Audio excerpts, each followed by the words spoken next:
So let's wrap up chapter 6 with a review of the cartilages of the skeleton. So recall from chapter 4 that we saw three types of cartilage. We saw hyaline, elastic, and fibrocartilage. Remember that cartilages contain high amounts of water. That is, they have the ability to spring back after being compressed. And so this makes cartilages an ideal tissue to be found where both strength and flexibility are needed, because bone is strong, which makes up a majority of the skeleton, of course, but bone is not very flexible, at least compared to cartilages, it's not very flexible. So remember, however, too, that cartilages are avascular and they lack any type of nervous tissue within them as well. And because they are avascular, that means they're both relatively slow to grow and they are relatively slow to heal if they are damaged. And quite often what you see if there's an extensive injury to the cartilage in the skeleton, depending on how much damage has occurred, it may never heal at all. So that makes cartilage kind of a drawback right there to cartilages, is that they are flexible. They do provide a different kind of support than the bony tissue of the skeleton does, but they are not as quick to heal if they are damaged. So cartilages, kind of similarly to bone, are covered by a layer of dense irregular connective tissue called perichondrium. And this perichondrium essentially helps reinforce the cartilage from the external surface. So it provides an external sheet that superficially reinforces the cartilage from the superficial surface. So let's review these three cartilage types, where they're found, and kind of their overall functions. And let's start with hyaline cartilage. So hyaline cartilage I like to start with because it's the most abundant of the skeletal cartilage, and it's the type of cartilage that's very similar to bone in terms that it provides a bone-like strength, but it has more flexibility than bone tissue itself.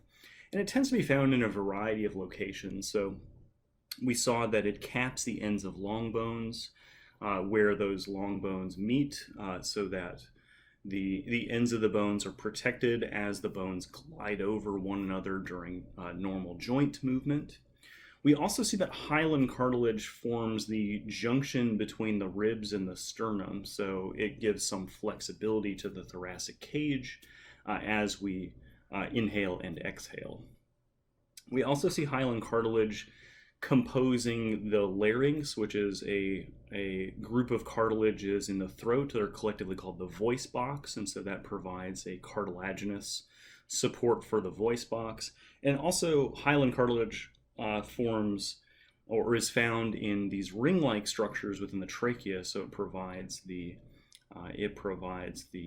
structure of the trachea, so that way the trachea can stay open even when we see pressure changes within the respiratory system and into and out of the lungs as well. And we'll kind of explore those pressure changes and things like that in A&P2 when we look at the respiratory system. We also see that hyaline cartilage makes up most of the exterior part of the nose. So not the very tip of the nose, but a good bulk of the tissue that supports the nose is hyaline cartilage. And we also saw that most, but not all, of the fetal skeleton is formed from hyaline cartilage, and then eventually bone comes in and replaces most of that hyaline cartilage. Okay, so that's our kind of summary of hyaline cartilage. Let's move on to elastic cartilage.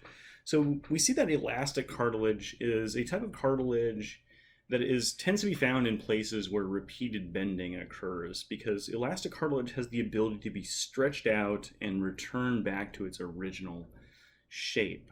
And so because of this, because it's a bendable type cartilage, it's generally not found in areas that are weight bearing. And so we see that elastic cartilage primarily forms the structure of two locations.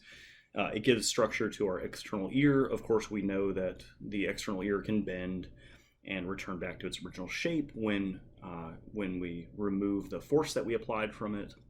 And it's also found in the epiglottis, which is actually as I talked about in chapter 4, the epiglottis is a structure that covers up the trachea when we swallow. So that way, food that is in the throat will be directed into the esophagus and not into the trachea, which is part of the respiratory system. The esophagus will lead out of the stomach because it's part of the digestive system.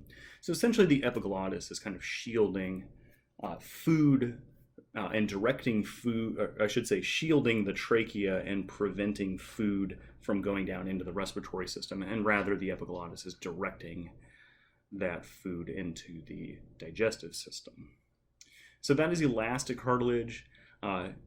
We'll wrap up here with fibrocartilage. So fibrocartilage I've described before as a highly compressible cartilage that has great tensile strength. So this high compressibility combined with this really good tensile strength means that fibrocartilage is essentially like an intermediate between hyaline and elastic cartilage. It's supportive, but it's very flexible as well. And so it can withstand those compressive crushing forces as well as stretching forces as well. And so for that reason, we find it in two locations in the body where both stretch and compression forces are found. The intervertebral discs, which are the discs that sit between most of the vertebrae in our vertebral column. So we see compressive and tensile forces being, or I should say those intervertebral discs are subjected to both tensile and compressive forces being between the vertebrae of the vertebral column. And we also see that it makes up a small pad of tissue that's located between the two pelvic bones. It's called the pubic symphysis. So that fibrocartilage is a great tissue to have there because the anterior part of the pelvic bones where they come together are also subjected to both compression forces as well as tensile forces.